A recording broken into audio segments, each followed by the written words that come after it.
L'audit légal des comptes a pour objectif la vérification par un ou plusieurs professionnels indépendants, les commissaires aux comptes donc a pour objectif principal la vérification de la régularité, de la sincérité et de l'image fidèle des comptes annuels et, le cas échéant, des comptes consolidés.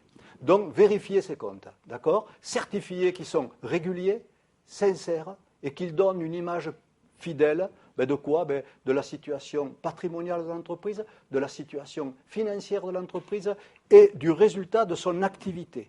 Donc, il doit vérifier les comptes de bilan, actifs, passifs, mais également le compte de résultat. D'accord ? Voilà. Ces trois termes de régularité, je vous les rappelle, c'était à l'occasion de notre premier cours. Régularité, très important, le respect de tous les textes, les lois, les règlements, les conventions collectives, les statuts, le règlement intérieur. Le commissaire aux comptes doit s'assurer que toutes ces règles sont respectées. La sincérité, c'est l'appréciation des amortissements, des provisions. Et dès l'instant où il y a une estimation à faire, la sincérité joue son rôle. Il faut faire ces estimations, non pas avec un souci de résultat, non pas avec un souci de fiscalité, mais avec un souci de sincérité. Il faut faire, je fais, quoi qu'il arrive après. Et puis l'image fidèle de l'activité, nous avons dit, de la situation de l'entreprise.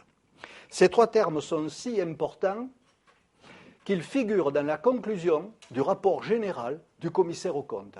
Donc, dans sa conclusion, nous allons retrouver la certification qui portera sur ces trois qualités fondamentales, régularité, sincérité et image fidèle.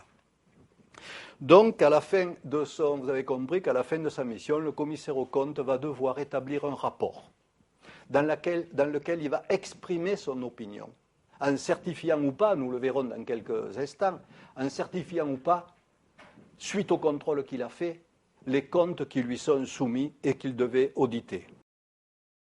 Et nous arrivons à la démarche générale d'audit. Rentrons dans la démarche générale d'audit. Comment va s'y prendre un commissaire aux comptes pour aller contrôler une société ? Qu'est-ce qu'il fait ? Alors, surtout pas, bonjour messieurs, j'ai été nommé, donnez-moi le grand livre, je vais vérifier tous vos comptes. Ça, c'est un petit peu, entre guillemets, débile, c'est pas du tout ça. Il y a une démarche que je vais vous donner les grandes lignes, et c'est sur le cours suivant que nous détaillerons, parce que ça mérite d'être détaillé, d'accord ? Mais déjà, avoir une idée sur cette démarche générale, comment il s'y prend.